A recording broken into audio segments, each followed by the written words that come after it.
Tayyib. Bismillahirrahmanirrahim. Assalamualaikum warahmatullahi wabarakatuh.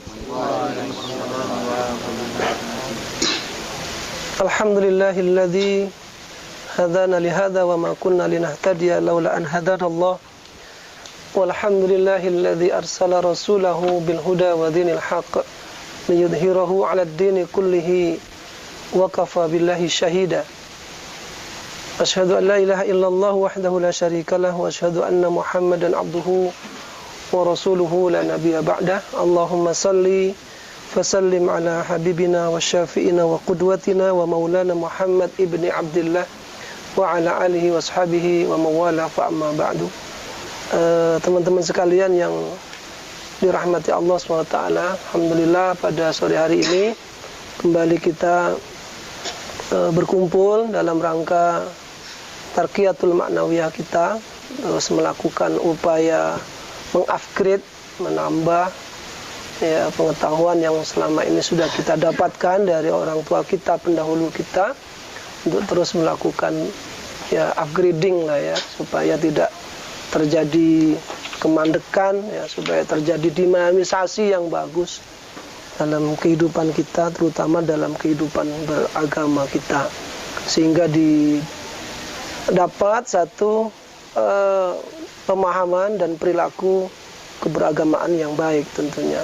Jadi selama ini kemudian berbagai macam isu muncul, terutama di negeri kita ini kan lagi heboh-hebohnya terkait isu ya radikalisme, apalagi ekstremisme, terorisme, ya kan? Ya meskipun saya sendiri punya keyakinan bahwa sesungguhnya itu hanya sebuah bagian dari framing, ya, bagian dari upaya untuk ya menakut-nakuti umat Islam yang punya komitmen. Ya, tetapi dalam hal ini saya juga berimbang dalam mengambil kesimpulan bahwa sesungguhnya ada sesuatu yang kurang tepat barangkali bagi kita umat Islam ini dalam menampilkan ya Islam itu sebagai agama. Gitu. Pada pekan yang lalu saya juga berdiskusi dengan Ustadz saya juga dalam halaqah itu. Saya simpulkan begitu. Ketika kemudian bangsa ini menganggap bahwa khilafah itu sesuatu yang menakutkan, boleh jadi karena memang pejuang khilafah itu yang memberikan kesan menakutkan gitu. Padahal kalau kita kembali kepada Al-Quran, ketika Allah mengatakan inni ja'ilun fil ardi khalifah, menunjuk kepada Adam dengan sendirinya itu ditunjuk oleh Allah sebagai khalifah. Nah, jadi tidak ada yang berbahaya, tidak ada yang bermasalah terkait khalifah itu. Tetapi karena kita ini umat Islam yang kemungkinan ya agak kurang tepat dalam memperjuangkan khilafah itu, sehingga ada image bahwa keberadaan khilafah itu mengancam gitu. Nah, ini yang harus terus kita upgrade pemahaman, pengetahuan kita tentang Islam itu, ya kan? Oleh sebab itu mudah-mudahan dengan upaya kita yang continue, selalu ada upgrading tadi ya, nah, kita akan dapatkan pemahaman yang utuh, dan pemahaman utuh itu kemudian membuat langkah kita upaya kita ini membumikan Islam itu juga utuh, tidak sepotong-potong yang akhirnya menjadikan kabur gitu. Yang mudah-mudahan kegiatan ataupun aktivitas kita ini senantiasa diberkahi oleh Allah Subhanahu wa taala. Salawat beriring salam mudah-mudahan senantiasa terlimpahkan kepada teladan kita Nabi Muhammad sallallahu alaihi wasallam yang telah menuntun umat ini ya kepada kebaikan Islam dalam wujud yang memang indah sekali. Wa ma arsalnaka illa rahmatan lil alamin. Itulah sebenarnya filosofinya di situ. Keberadaan Rasulullah itu rahmatan lil alamin gitu. Jadi tidak ada klaim itu tujuan sana, tujuan sini. Dan pembuktiannya sudah jelas gitu ya. Masa-masa jahiliyah itu masa-masa yang sangat sulit, masa-masa yang tidak jelas pandangan hidup. Tidak usah yang berat-berat menurut kita ya. Kalau kita lihat gambarannya saja ketika Salman Al-Farisi menyampaikan tentang bagaimana dia berislam. Satu ucapan yang mungkin bisa kita dalamin nanti. Kata dia apa? Aku bersyukur ketika Allah Subhanahu wa ta'ala itu memberikan kesempatan diriku untuk bisa berislam bersama dengan Muhammad Rasulullah. Kenapa? Karena dengan itulah aku diberikan banyak hal, termasuk tentang bagaimana cara mandi. Ada gak yang terbayang? Sebelum Islam ini, umat sebelumnya itu, ya, ada yang satu golongan umat yang mengharamkan mandi. Ada. Ya. Jauh sebelum Islam ini, ada satu umat besar di dunia ini yang mandi itu cukup 3 kali seumur hidup. Ya. Dalam seumur hidup hanya 3 kali. Gitu. Waktu dia lahir, ya, waktu dibaptis, ya, dan waktu dia menikah. Setelah itu nggak ada mandi. Antum bisa bayangkan, dalam seumur hidup mandi cuma 3 kali. Kayak apa baunya? Ya kan? Dan itu dunia itu. Ya? Makanya ketika Rasulullah SAW itu membawa misi rahmat lil alamin tadi, lalu Islam itu menyebar ke Eropa, banyak sekali peradaban yang ditinggalkan oleh Islam di Eropa, yang sampai hari ini justru Eropa maju karena peradaban itu. Satu contoh, sekarang parfum yang paling terkenal di mana? Paris, Prancis kan? Dari mana orang Eropa itu mengenal parfum? Tidak ada, mandi aja nggak tahu apalagi parfum. Para dai Islam itu ke sana membawa parfum itu untuk mengantisipasi aroma yang tidak sedap tadi itu.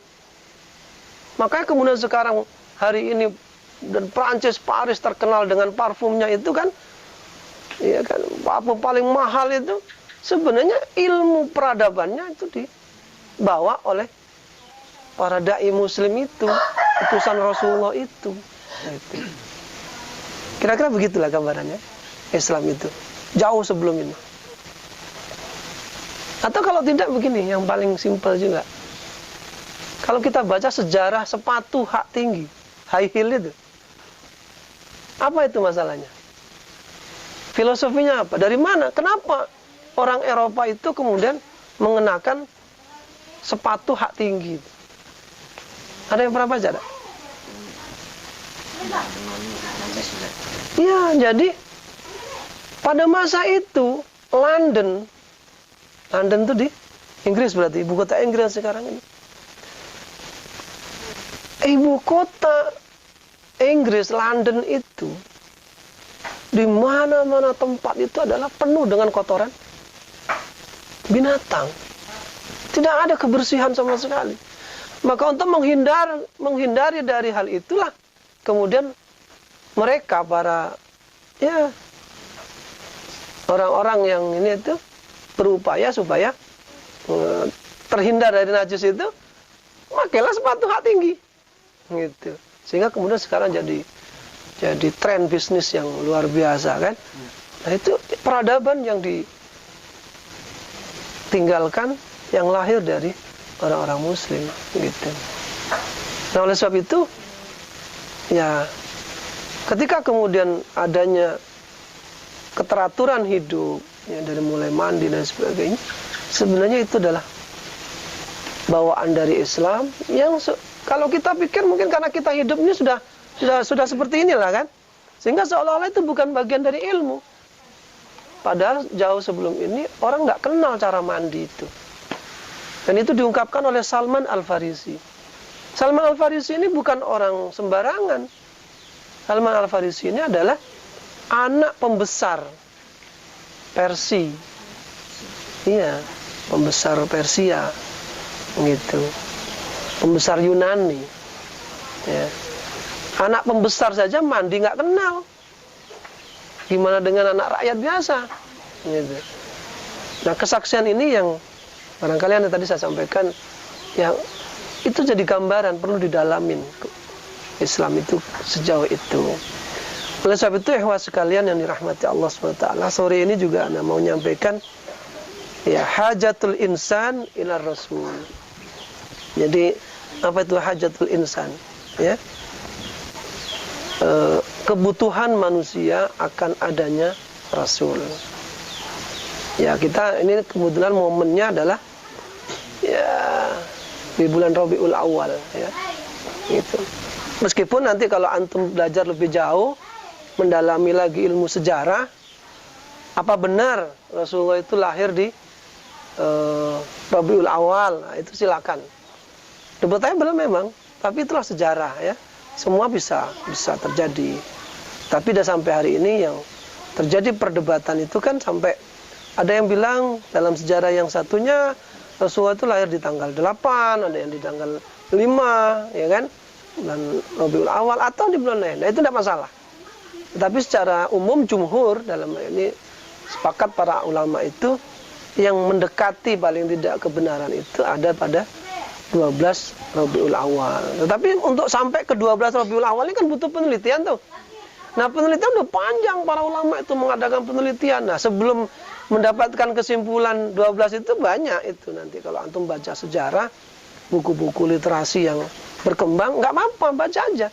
Saya dulu waktu SD juga sampai Sanawiyah Aliyah juga pemahaman saya juga masih tanggal 12 Rabiul Awal itulah, satu itulah. Tapi setelah kita mendalami ternyata memang tidak hanya satu itu tanggal kelahiran Nabi gitu ya. Nah, tapi itu yang sepakatin istilahnya, ya. Nggak masalah.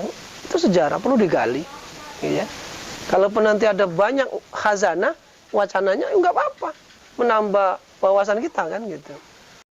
Nah, itu jadi debatable seperti itu tidak ada masalah dalam keilmuan, ya. Gitu. Tetapi yang jelas pada prinsipnya bahwa umat ini memang butuh seorang nabi. Gitu. Kelahirannya pun ditunggu-tunggu zaman itu. Kelahirannya ini membawa duka besar bagi kejahiliaan, ya kan? Bahkan dalam satu kitab Bidayatun wa Nihayah yang ditulis oleh Al-Hafidz Ibnu Katsir itu menyatakan, seorang perawi menyatakan, rannal iblis arba'u rannatin, ya. Sepanjang hidupnya iblis tuh menangis 4 kali. Ya, 4 kali menangis. Ada yang tahu? Sepanjang hidup iblis itu mengalami 4 kali nangis. Pertama, ketika diusir, ya kan? Sebelum diusir, hina lu'ina, itu yang pertama. Ketika dia dilaknat oleh Allah. Gitu. Kenapa dia menangis? Dia berubah bentuk. Iblis itu tadinya bentuknya sama dengan malaikat. Ya, iblis itu awal mula bentuknya sama dengan malaikat. Tapi ketika dia dilaknat oleh Allah, berubah ketika bentuknya. Gitu. Bentuk yang menakutkan. Makanya gambaran iblis itu kan nggak ada gambaran iblis yang senyum. Ya kan? Menakutkan, ada petanduk mulanya. Itu. Dengan wajah yang menakutkan. Itu iblis menangis itu. Wahina uhbita. Ya, dan yang kedua ketika iblis diusir dari surga. Karena dia diusir dari surga, jelas dia akan hidup dengan susah payah, Pak, karena dia menangis. Dan yang ketiga, wahina wulida Rasulullah Muhammad sallallahu alaihi wasallam. Ketika Rasulullah dilahirkan ke bumi ini, nah itu iblis menangis itu, menjerit, berteriak, ranna. Ranna itu kan dari kata ranna yarunnu, ya. Rannatin itu. Artinya kalau yang identik ranna itu dengan suara lonceng, Ronal jaros tentunya itu. Lonceng berbunyi. Jadi berarti itu teriakan yang sangat histeris gitu. Pada saat beliau Rasulullah SAW itu dilahirkan, itu iblis menjerit dengan jeritan yang sangat pilu. Apa masalahnya? Masalah pertama, sejak itulah kemudian rahasia langit itu tertutup. Selama ini iblis dengan mudahnya dia mencuri dengar apa yang ditetapkan, apa yang dibicarakan Allah dengan malaikat. Makanya zaman-zaman itu, ya, zaman-zaman itu antum lihatlah sejarah-sejarah atau film-film zaman lama itu, sebelum Islam itu, Harry Potter. Apa Harry Potter itu? Isinya kan sihir. Rata-rata zaman-zaman itu yang terkenal adalah sihir-sihir. Kenapa? Dengan bebasnya, dengan leluasanya iblis itu naik turun langit, tidak ada masalah. Berita langit tidak ada terhalang. Allah tetapkan si A begini, dia sebarkan dia kepada para dukun, kahin, gitu.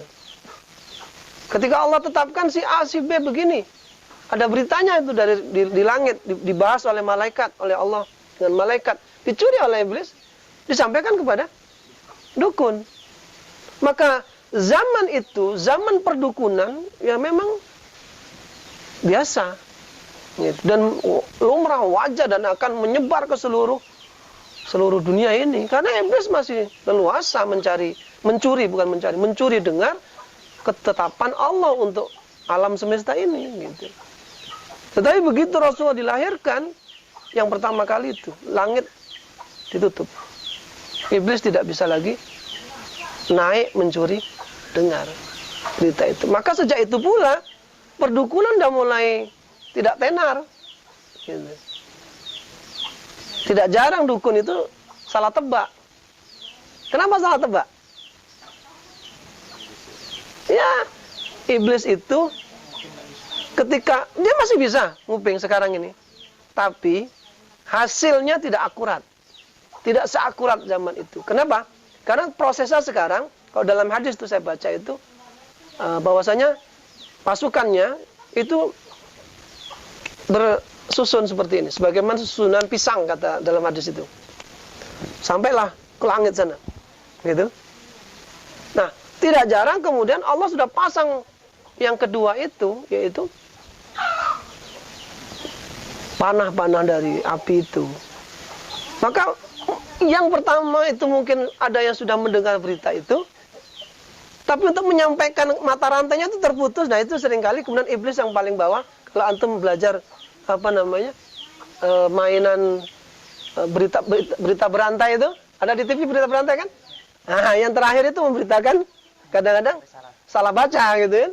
Makanya kadang-kadang hasil yang disampaikan oleh para dukun, para peramal, atau yang disebut dengan arrafan, orang yang merasa tahu berita gaib, itu kadang kurang tepat. Karena sudah dibumbuin oleh pendengar terakhir itu, gitu. Nah, ini sesuatu yang sangat mengecewakan bagi iblis ketika lahirnya Rasulullah itu. Makanya kelahiran beliau ini duka yang luar biasa, gitu. Duka yang luar biasa. Yang kedua, kenapa dia menangis? Bagaimana yang pernah Anda sampaikan? Betapapun iblis ini bekerja dengan sempurnanya, lalu kemudian manusia berada dalam genggaman tuh, yang kayak bola waktu itu ya. Tapi begitu mau dieksekusi, beristighfar, selesai, bubar, berantakan rencana iblis. Allah ampuni. Itu yang membuat iblis yaksa itu di situ, berputus asa, kerja yang sudah bersusah payah, tiba-tiba dengan cara istighfar selesai, diampuni oleh Allah.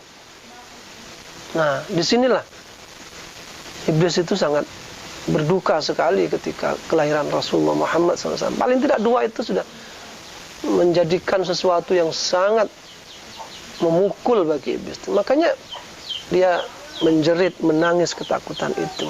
Nah, oleh sebab itu teman-teman sekalian, inilah yang dimaknain oleh para ulama ya, meskipun tidak ada hadis yang secara sharih mengatakan bahwa barang siapa yang bergembira dengan lahirnya Nabi Muhammad, maka dia dijamin surga. Ada yang gitu ya, seolah-olah. Iya nggak?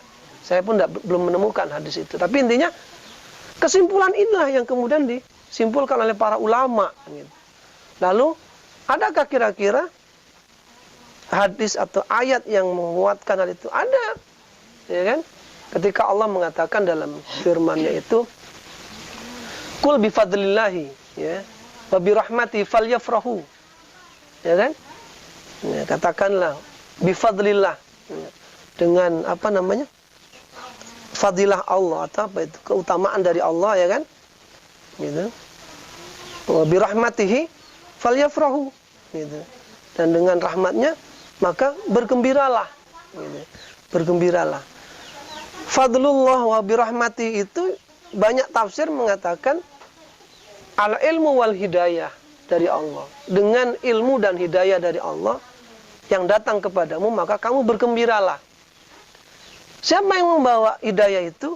Ya Rasulullah. Maka kelahiran Rasulullah itu disambut dengan gembira, itu bahagian dari upaya kita itu menselisih iblis sebenarnya. Nah, para alim ulama menyimpulkan seperti itu. Lalu kemudian ada polemik di antara kita beberapa waktu yang silam kan, boleh nggak Ustaz peringatan Maulid Nabi dan lain sebagainya, ya kan? Ya, saya menyatakan boleh saja. Pertama, kenapa boleh? Saya punya dua alasan. Yang pertama, tidak satu pun para ulama yang melarang apa namanya acara ya Maulid Nabi itu yang mengatakan itu dengan perkataan peringatan itu tidak ada kecuali kita. Tidak ada. Saya banyak baca itu tentang pendapat-pendapat para ulama yang melarang itu, dia menggunakan bahasa ikhtifal. Ikhtifal. Ikhtifal itu perayaan. Ya, perayaan Maulid Nabi. Memang kalau disebutkan bahasa perayaan, Islam menyatakan hanya ada 2 hari raya gitu. Idul Fitri dan Idul Adha. Kalau hari raya. Makanya para ulama yang melarang itu menggunakan bahasa ikhtifal. Annal ikhtifal bi maulidir rasul wa bid'atun muharramah. Nah, ya, silakan. Bid'ah katanya kan. Bid'ah yang diharamkan. Ya, kalau itu saya setuju. Saya bilang. Kenapa? Ya, perayaan. Ya, berhura-hura. Ya kan? Tapi kalau kita Indonesia ini mengambil sinonim kata yang sangat dibutuhkan, yaitu peringatan. Di dalam Al-Quran ada nggak? Banyak. Kan? Perintah untuk saling memberi peringatan. Ya kan? Fadzakir fa inna dzikra tanfa'ul mu'minin. Berilah peringatan. Karena sesungguhnya peringatan itu sangat bermanfaat bagi orang-orang yang beriman. Kan begitu. Fadzakir. Jadi tadzkira, saling mengingatkan. Oleh sebab itu kalau kemarin Pak Jack bilang, jadi gimana kita melakukan peringatan Maulid Nabi itu? Dengan apa? Ya dengan acara-acara yang bernuansa keilmuan. Dan yang tidak kalah penting sebenarnya teman-teman sekalian, kita ini butuh diingatkan tentang sejarah kelahiran Nabi kita. Jarang toh di antara kita yang tahu dengan utuh, ya kan? Runut gitu ya. Peristiwa kelahiran Nabi itu, apa hal-hal yang berkaitan dengan Nabi kan jarang. Sulit kita nyari orang yang tahu itu. Padahal tak kenal maka tak sayang. Ya, tak sayang maka tak cinta. Makanya salah satu kenapa kita tidak bisa mencintai Nabi melebihi kecintaan kita kepada diri kita dan keluarga kita, karena kita nggak kenal dengan baik. Nah, itu diantaranya. Nah, oleh sebab itu teman-teman sekalian, dalam pembahasan yang berbeda nanti bisa kita bahas. Nah, saya menyampaikan sore hari ini, mudah-mudahan cukup waktunya, adalah hajatul insan. Sejauh mana sih kebutuhan kita kepada Nabi itu? Nah, paling tidak yang pertama, ya, kenapa kita butuh Nabi? Ya, itu. Karena kita butuh tahu, ya, siapa sih pencipta kita dan alam semesta ini. Para ulama sufi, tasawuf yang tingkat tinggi mengatakan kita nggak butuh Nabi. Kenapa? Karena kita bisa menemukan Tuhan itu, menemukan Allah itu dengan perjalanan spiritualitas kita sendiri dengan berbagai macam cara. Dalilnya mana? Dalilnya Ibrahim alaihissalam. Ketika dia melakukan upaya spiritualnya mencari Tuhan. Falamma jannal lailu ra'al kaukaba qala hadza rabbi. Ketika dia berjalan di malam hari, dia lihat itu bintang. Dia katakan, "Ah, itulah Tuhan." Ketika malam sudah mulai sirna, sinar bintang pun sudah mulai redup, dia bilang, "Inilah uhibbul afilin." Nah, saya enggak senang yang sirna itu. Lalu besok malam dia ketemu dengan rembulan. Terus begitu kan?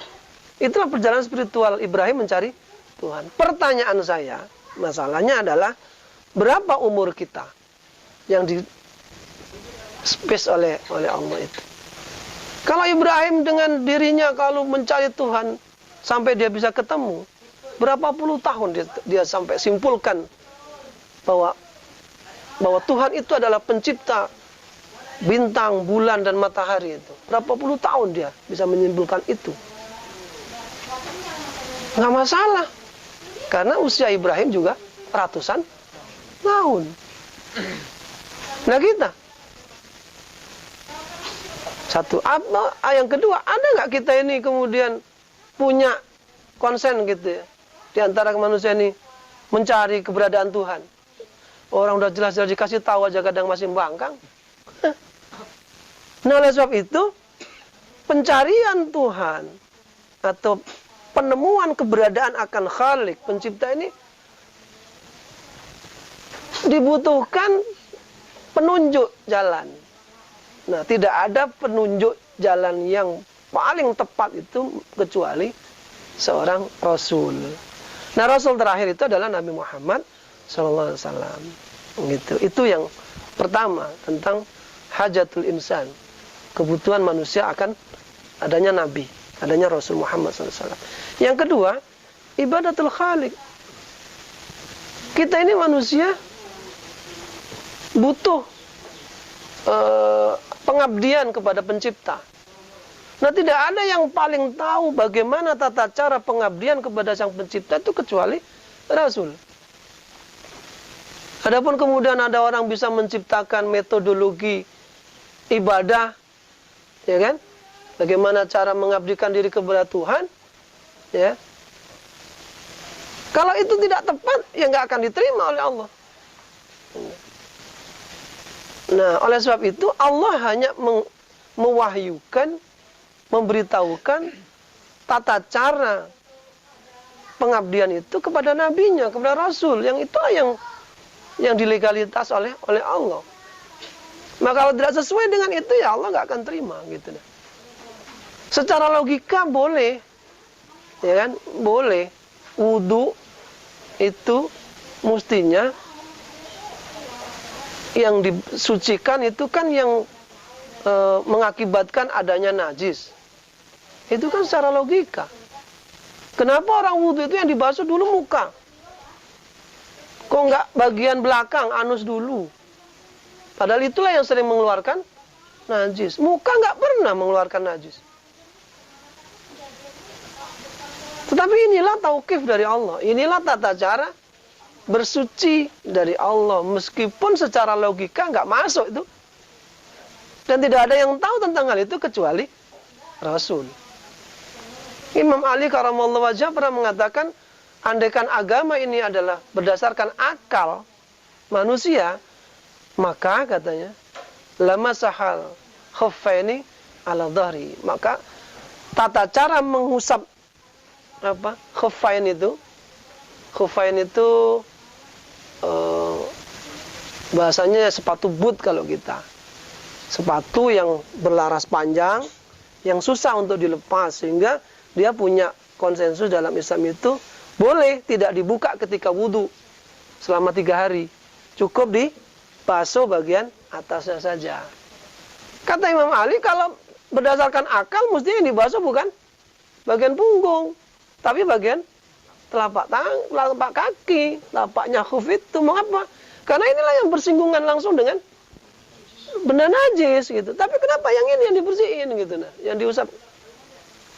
Ini karena ibadah. Ya kan? Ibadah. Sesuatu ibadah ini tidak bisa direkayasa, tidak bisa diakalkan 100%. Harus tauqif dari Allah. Dan yang tahu itu ya hanya Rasul, karena dia yang diberitahu oleh Allah gitu.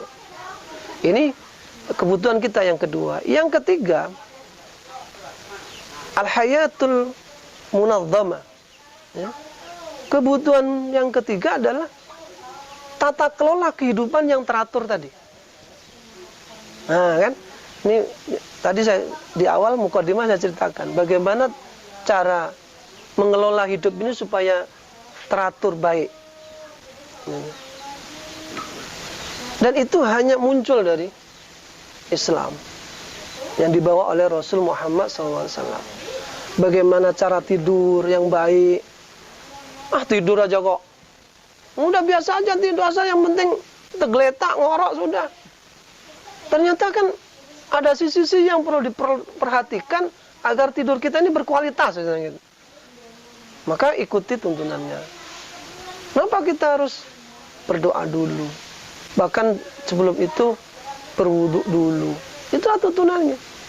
Supaya hidupnya lebih terarah, teratur tadi. Semua diatur dalam Islam. Dalam kehidupan Islam. Mandi. Lalu kita harus mandi. Tidak ada sampai hari ini ketetapan seorang yang habis berhubungan suami istri itu mandi besar. Kecuali dalam Islam. Betul nggak? Ya. Filosofinya apa? Islam itu. Al-ma'u minal ma' kata Rasulullah itu. Ya. Air itu berasal dari air. Kita berhubungan suami istri itu mengeluarkan air. Secara zahirnya seperti itu. Tetapi setelah dianalisa, ternyata saya pernah mengikuti seminar kesehatan dokter Fadilah yang pernah menyampaikan itu tentang autolisis dalam tubuh kita itu. Dalam tubuh kita ini ada autolisis namanya. Jadi sesuatu yang secara otomatis dia bisa merecovery diri secara molekulnya itu. Nah, beliau pernah menyampaikan begini. Hubungan suami istri itu membutuhkan energi lebih dari 5 kali energi yang dibutuhkan main tenis lapangan. Itu Dr. Fadilah menyampaikan seperti itu. Jadi itu menghabiskan banyak energi. Gitu. Di sisi lain para ahli kesehatan mengatakan banyak istilahnya saraf-saraf yang istilahnya terporsir. Nah, tidak ada lain yang bisa mengembalikan fungsi saraf yang terporsir itu kecuali dengan mandi. Air maksudnya. Maka hadis Nabi al-ma'u minal ma' tadi ternyata. Nah, maka antum perhatikan, antum rasakan dengan diri antum sendiri. Ya. Setelah kita berhubungan dengan pasangan kita, itu kan kondisinya sangat lelah. Mandilah. Ini. Pasti akan segar kembali. Itu tidak ada dalam ajaran agama manapun kecuali dalam Islam. Makanya dibutuhkan seorang Rasul itu untuk menata, mengatur bagaimana hidup yang baik, yang teratur tadi. Nah, oleh sebab itu 3 poin ini disebut dengan hidayatul Rasul. Inilah hidayah yang dibawa oleh Rasul. Makanya tadi betul ya, kul bi fadlillahi wa bi rahmatihi falyafrahu. Bergembiralah dengan hadirnya sebuah fadlun wa rahmah dari Allah itu. Karena beliaulah yang membawa hidayah itu dari Allah. Hadis yang sangat real, konkretnya itu begini. Innama salul huda wal ilmi, ya. Innama ba'athani Allahu minal huda wal ilmi kamathalil ardi kamathalil ma'i asabatil ardin. Kata beliau begitu. Sesungguhnya perumpamaan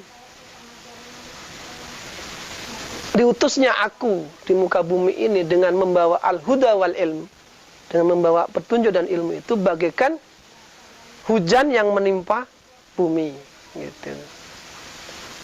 Fakanat minha ta'ifatun thayyibah, panjang itu hadisnya. Di antaranya ada bagian bumi yang gembur, subur, minha ajadib. Di antaranya ada bagian bumi yang tandus, ya. Dan lain sebagainya, itu banyak. Nah, artinya mau saya jelaskan bahwa kehadiran Rasulullah itu adalah membawa hidayah dan ilmu. Makanya hidayatul Rasul, hidayah yang dibawa oleh Rasul itu satu di antaranya tadi sebagai ma'rifatul khaliq. Upaya kita untuk mengetahui siapa sebenarnya al-khaliq itu, pencipta itu. Dengan begitu kita bisa mengabdi dan bersyukur dan sebagainya. Yang kedua, minhajul haya. Ya, hidayatul Rasul itu sebagai panduan hidup. Bagaimana tata cara hidup yang baik. Gitu. Nah, dua hal inilah yang kemudian kita simpulkan menjadi ibadatun sahihatun. Ibadah yang benar. Baik ibadah yang mahdhah maupun ghairu mahdhah. Tetap benar nanti dua-duanya. Kalau mengikuti panduan dari Rasul Muhammad SAW.